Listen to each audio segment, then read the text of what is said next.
Okay, today at approximately 1300 hours, the Sheriff's Tactical Enforcement Personnel Unit executed a search warrant in the 5300 block of Avenue 308 west of Goshen.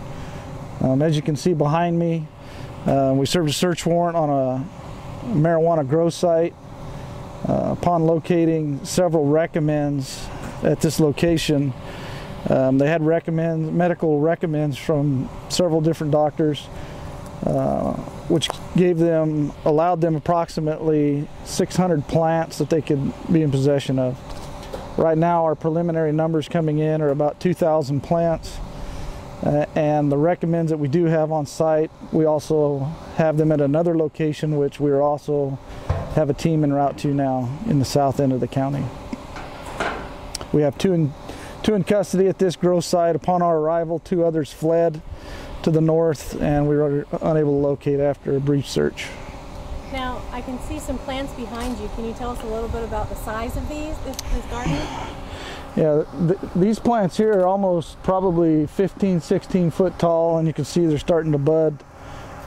We have several different grows on the property, and the plants range from 3 foot to, as you can see, 16 to 18 feet tall. What are some of the common problems you've come across when doing a search warrant at grow sites? Usually at a lot of these that we do compliance checks for the medical that we come across is weapons. Usually it's illegals working the gardens. As we did in a garden in Terabella last week, suspects had AK-47 with a 100-round drum at a medical grow. So, I mean, those are the common things we come across at these grow sites that are trying to hide behind the medical.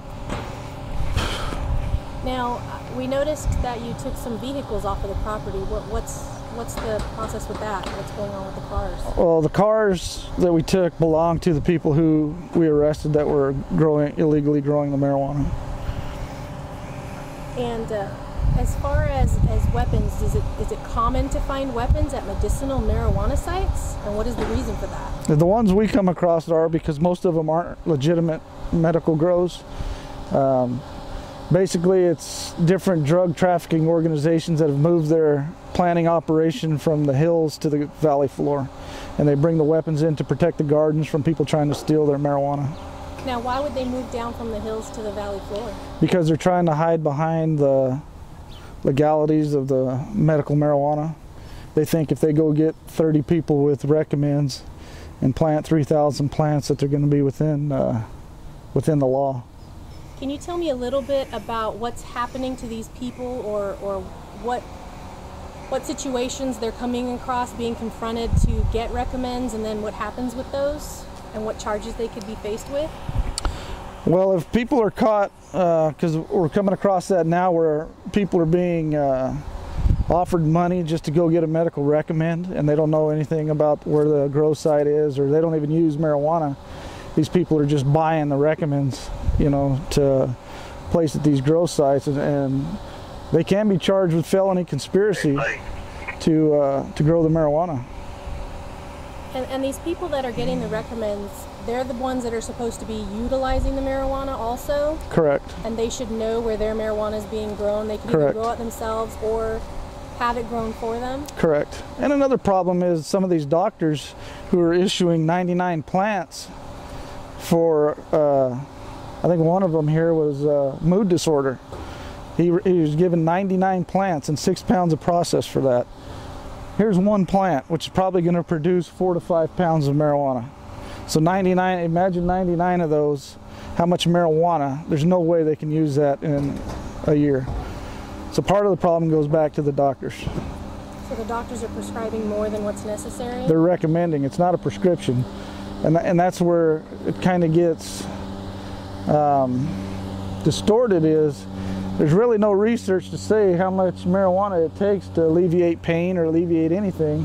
That's why this stuff isn't a prescription, because it hasn't been researched through the Drug Administration and regulated, so nobody knows what it's going to take, you know. I read somewhere that marijuana consumption or actually marijuana has changed drastically through the years. So what was potent, you know, back in the 80s is completely different compared to now? Correct.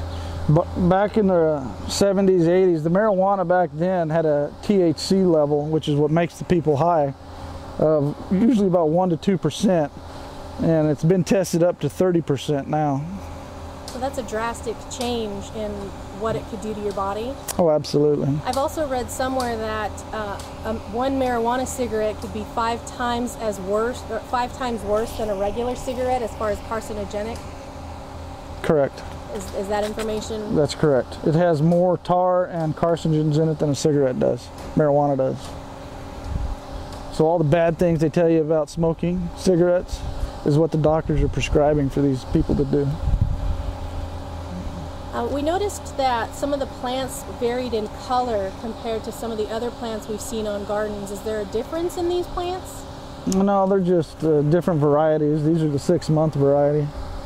Some are over there, the 3-month variety. It's going to depend on the sunlight, the water. These are kind of shaded in the afternoon, as you can see. On one of the gardens you had brought like code compliance and the ag commissioner. Were there other issues out at a site like this as well? We noticed behind you also there's some fencing and whatnot. Could they be charged with code issues as well? From what I'm told, you'd have to check with code compliance, but my understanding is you can't have over a 6-foot fence on your property. And with the county ordinance, it says that they have to have walls and a roof. Correct. Does this property have any of that? What they meant is a structure, and what that is like four walls that are the same structure type as the home that's on the property. It's got to have a solid roof, like a shingle roof. It's got to have an alarm. It's got to be secured, and it's got to be ventilated so the odors don't ventilate outside, so that they're filtered. That's what the ordinance calls for.